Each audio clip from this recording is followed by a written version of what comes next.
Wonderful to be with you tonight, the Liberty Hill dinner where anything can happen, where activists meet the politicians they're organizing against, where the 1% meets the no percent, and where you can have a night that begins with a USC professor and ends with a UCLA professor. Meaning that peace in the Middle East is possible. So I thought, in honor of our friends attending tonight from the entertainment industry, that I would begin with a movie reference.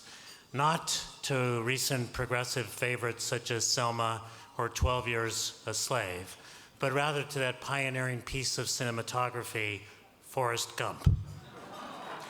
Now, the conceit of the film is that one character, a sort of wide-eyed innocent, manages to be at and influence some of the most remarkable events of the 20th century.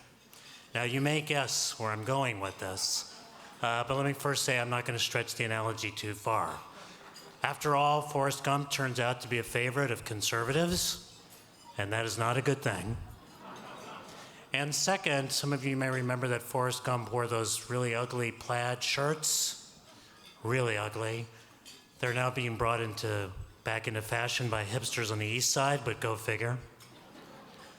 But it would not be a stretch to say that Michele Prichard may just be LA's Forrest Gump.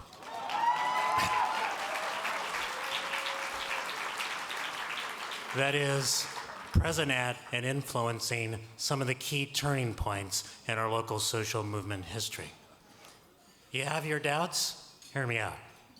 You go back to the formative days of the 1980s organizing in Los Angeles when Jobs with Peace pushed for the economic justice strategies that it would eventually find full fruition in the Los Angeles Alliance for a New Economy.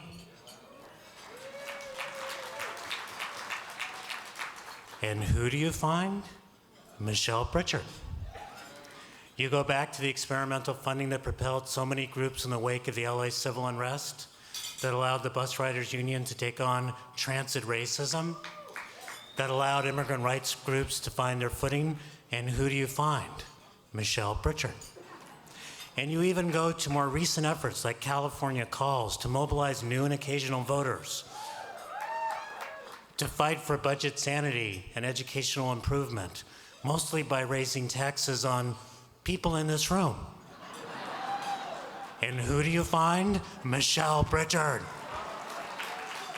She's right there at table 6. You can talk to her about it afterwards. The point is that she may be one of LA's best kept secrets. Not from those of us who've had the pleasure to work with her on so many campaigns, but from those who don't realize that the buses they ride, the wages they earn, the rights they enjoy, and even the clean air they breathe is due in no small part to the tireless, heroic, and unsung efforts of Michele Prichard.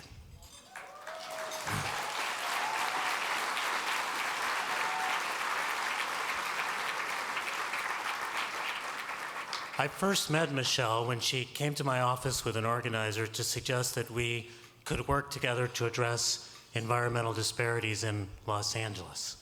It seemed like a pipe dream at the time. No one, including Michele, had any resources. Few people were paying attention to the issue. And the largest waste management company in the country had just funded a study that concluded, surprise, surprise, that environmental racism did not exist. So Michele thought that maybe we could muster some evidence on the other side and move policy. And she had this crazy idea that the researchers could be coupled with the organizers, that Liberty Hill could train a new generation of environmental justice proponents, and that together we could fundamentally change the riskscape of Southern California. Really?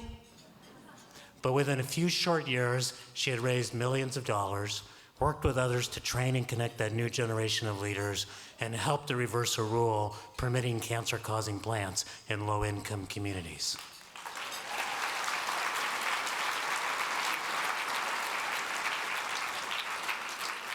And she didn't stop there.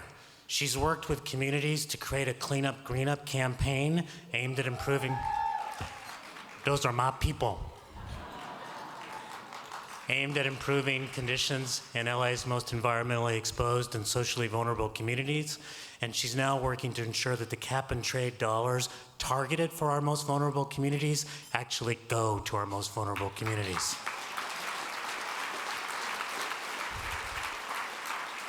She also funded, directly and indirectly, a lot of my research.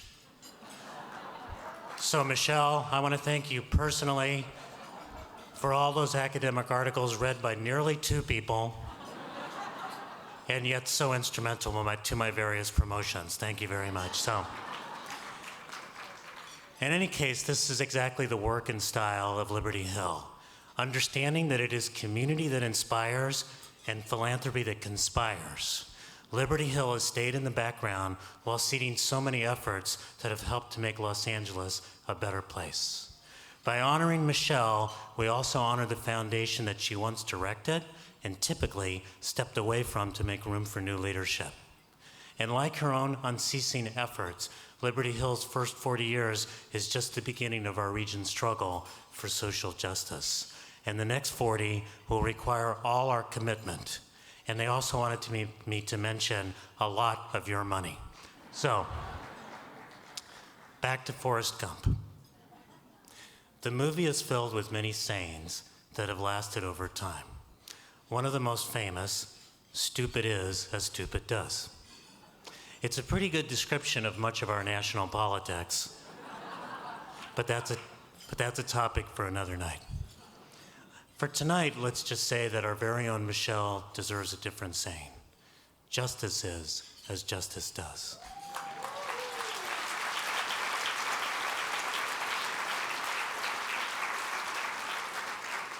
For Michele embodies what it means to act for justice, with a deep faith that good will triumph, with a recognition that privilege is just an opportunity to empower others, and with the sort of humility that allows you to stand behind the scenes so that those so often left behind can occupy center stage. That's all good, Michele. We admire you for it. But this is your time, and for the briefest of moments, your stage. So please join me in welcoming and celebrating a dear friend, an ally, a true heroine of the movement, and the winner of this year's Founders Award, Michele Prichard.